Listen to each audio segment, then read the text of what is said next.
Ladies and gentlemen, welcome to Chanel Jasmine, the best novel Chanel for romantic stories. Hai guys, selamat datang di channel Jasmine, channel terbaik untuk menyimak novel-novel romantis. Mohon dukung channel ini dengan subscribe, like dan share video-video yang ada di channel ini. Terima kasih.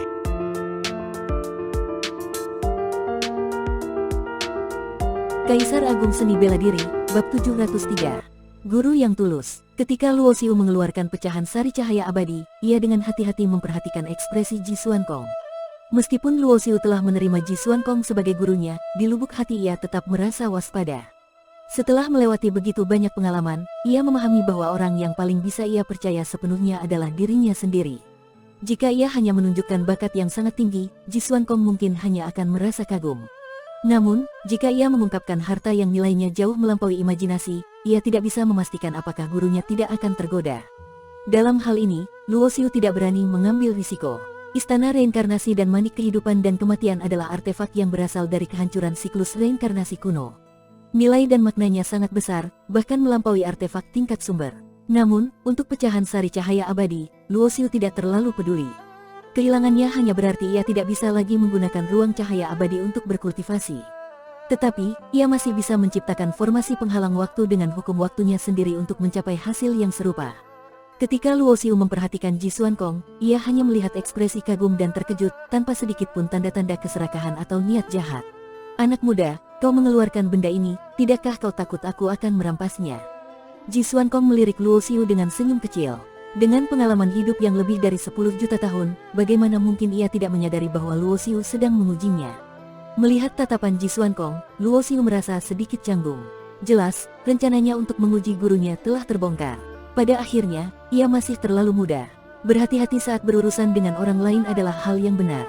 "Kau tidak perlu merasa malu," kata Ji Xuankong dengan tenang sebelum Luo Xiu bisa berkata apa-apa. "Sejak aku memulai perjalanan kultivasi lebih dari 30 juta tahun yang lalu, aku telah mengalami begitu banyak hal yang tidak terhitung jumlahnya. Segala hal yang bisa kau bayangkan, aku pernah mengalaminya. Bahkan yang tidak bisa kau bayangkan sekalipun, aku juga pernah mengalaminya. Dunia para kultivator bela diri itu kejam. Jika ada kesempatan besar, tetapi kau tidak berusaha merebutnya, maka kesempatan itu tidak akan pernah menjadi milikmu. Semua kultivator mengejar kepentingan, peluang, dan sumber daya. Hanya dengan kekuatan yang cukup besar, seseorang bisa bertahan hidup." Luo Xiu mengangguk setuju. Dalam dunia di mana peluang besar dapat mengubah nasib, bahkan orang terdekat pun mungkin mengkhianatimu. Kepercayaan adalah hal yang langka di dunia ini. Namun, meskipun ia memahami hal ini, Luo Xiu masih memiliki beberapa orang yang benar-benar bisa ia percayai. Setidaknya dalam hatinya, Yan Yue'er dan Yan Siruo adalah orang-orang yang tidak akan pernah ia ragukan. Jika mereka mencoba menipunya, ia pasti akan jatuh ke dalam jebakan mereka.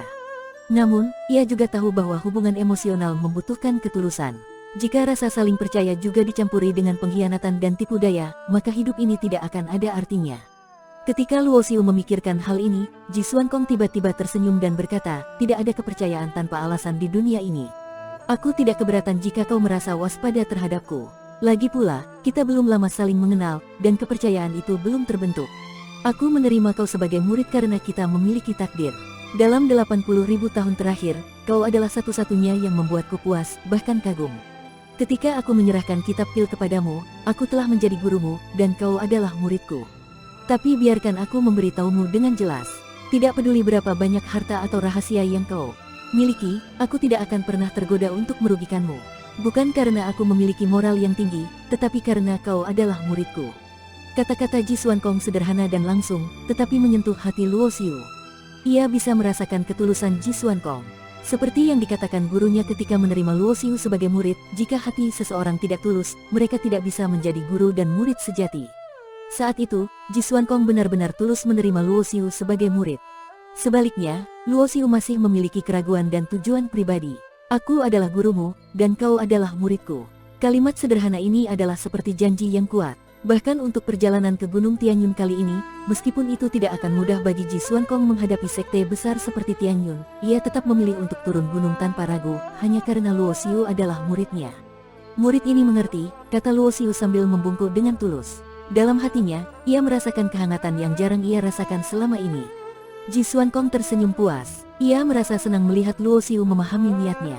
Meskipun ia mengaku tidak peduli, jika muridnya terus-menerus berjaga-jaga terhadapnya, ia juga akan merasa tidak nyaman. Tentu saja, ia tidak berniat menyelidiki rahasia Luo Xiu. Setiap jenius memiliki peluang dan keberuntungannya sendiri. Ji Xuankong sendiri bisa menjadi guru besar alkimia ilahi karena ia mendapatkan kitab pil, dan itu adalah kitab pil yang lengkap. Satu kitab kuno itu saja telah menciptakan satu-satunya guru besar alkimia ilahi di dunia besar Tianlu. Biarkan pecahan sari cahaya abadi ini tinggal bersamaku untuk sementara. Aku ingin mempelajarinya, kata Ji Xuankong sambil tersenyum. Luo Xiu tidak keberatan sama sekali. Setelah memahami ketulusan gurunya, ia tahu Ji Xuankong tidak akan mengambil barang miliknya. Lagi pula, bahkan jika ia ingin mengambilnya, Luo Xiu tidak akan bisa menghentikannya. Pecahan sari cahaya abadi mengandung misteri hukum waktu. Luo Xiu telah memahami hukum ini berkat pecahan tersebut. Jika Ji Xuankong dapat memahami hukum waktu, kekuatannya yang sudah berada di puncak akan meningkat lebih jauh. Ini juga akan menjadi keuntungan besar bagi Luo Xiu. Kakak senior, Ji Xiaozi memandang Luo Xiu dengan senyum ceria, ekspresi imutnya membuat orang ingin melindunginya. Jangan khawatir, aku tidak melukainya kok. Bisakah kau mengajariku bagaimana memahami hukum ruang? Ji Xiaozi, yang melihat kakeknya membawa pecahan sari cahaya abadi untuk memahami hukum waktu, merasa gatal untuk mempelajari hal serupa. Meskipun dia memiliki bakat yang cukup baik, dia tidak menguasai salah satu dari 4 hukum tingkat tertinggi. Ia berfokus pada hukum petir dalam kultivasinya. Bagi Ji Xiaozi, hukum waktu terasa di luar jangkauannya, tetapi dari 4 hukum tertinggi, ia sangat tertarik pada hukum ruang. Jika ia bisa menguasai hukum ruang, dengan kombinasi hukum petir yang mengutamakan kecepatan dan serangan, kekuatannya akan meningkat berkali-kali lipat. Luo Xiu tersenyum, lalu memberikan cap kesadaran berisi pemahamannya tentang hukum ruang, bersama dengan kitab Suantian Daomen untuk Ji Xiaozi pelajari sendiri. Monster kuno pelahap dewa memiliki tubuh yang sangat besar. Bagian kepalanya saja cukup luas seperti sebuah alun-alun kecil. Luo Xiu duduk bersila di hadapan Yan Yue'er, atau lebih tepatnya, Hong Fei, karena dia kini tidak lagi mengingat identitasnya sebagai Yan Yue'er. Keduanya saling bertatapan tanpa berkata apa-apa. Hong Fei tidak tahu apa yang harus dikatakan, sementara Luo Xiu, meskipun memiliki banyak hal yang ingin ia ungkapkan, tahu bahwa semua itu akan sia-sia bagi seseorang yang telah kehilangan ingatan seperti Hong Fei. Aku akan membuatmu mengingat kembali segalanya, kata Luo Xiu setelah lama terdiam. Namun, Hong Fei menggelengkan kepalanya. Aku tahu ingatan masa laluku mungkin berhubungan denganmu, bahkan mungkin kehilangan ingatanku juga ada hubungannya denganmu. Tapi aku merasa kehidupanku saat ini sudah cukup baik. Mendengar ini, Luo Xiu mengerutkan alis. Ia tidak menyangka Hong Fei tidak ingin mengingat masa lalunya. Namun, ia tidak ingin memaksanya. Keduanya kembali terdiam. Perlahan, kerutan di wajah Luo Xiu menghilang, dan ia tersenyum. Mungkin aku terlalu keras kepala, katanya. Entah kau ingin mengingat kembali atau tidak, kau tetap adalah istriku. Kenangan kita di masa lalu adalah nyata. Kau boleh memilih untuk melupakan, tapi aku tidak bisa. Setelah berkata demikian, Luo Xiu menjentikkan jarinya, membebaskan segel yang mengunci kekuatan Hong Fei. Kau bebas sekarang, katanya.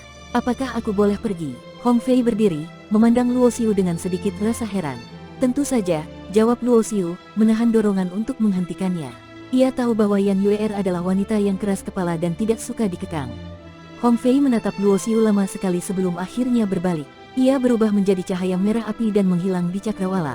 Liu Xiahan, Luo Xiu mengepalkan tangannya dengan erat. Punggung Hong Fei yang pergi dengan tekad itu membuat hatinya terasa sakit. Ia tahu Hong Fei membenci perasaan bahwa nasibnya dikendalikan orang lain. Itulah sebabnya ia enggan untuk mengembalikan ingatannya. Semua ini adalah perbuatan Liu Xiahan. Luo Xiu tidak pernah merasakan keinginan yang begitu kuat untuk membunuh seseorang seperti sekarang. Gunung Tianyun semakin dekat. Liu Xiahan telah mengetahui apa yang terjadi dari laporan Qilao yang melarikan diri sebelumnya, serta dari Hong Fei yang baru saja kembali. Artefak tingkat Dewa Agung. Ketika mendengar bahwa Luo Xiu mampu mengalahkan Qilao, seorang dewa kaisar tingkat menengah, Liu Xiahan merasa sedikit terkejut. Namun, itu hanya keterkejutan kecil. Dengan kekuatan besar seperti Sekte Tianyun, siapapun yang datang ke markas mereka dianggap telah menyerahkan diri. Apalagi hanya seorang dewa raja kecil seperti Luo Xiu. Bahkan seorang dewa agung pun akan kesulitan untuk keluar hidup-hidup. Kirimkan perintahku, sebagai calon pemimpin sekte, Liu Xiahan memang belum memiliki otoritas untuk memerintahkan para ahli tingkat dewa agung di sektenya. Namun, semua murid di bawah tingkat dewa agung harus mengikuti perintahnya. Segera, di kaki Gunung Tianyun, ratusan murid sekte berkumpul.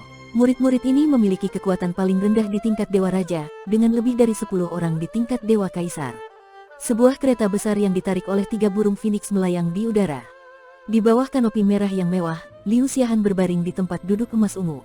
Di sebelah kirinya adalah Qilao, yang wajahnya masih tampak pucat akibat luka-lukanya. Di sebelah kanannya adalah Hong Fei, yang menatap dengan ekspresi kosong dan sedikit kebingungan.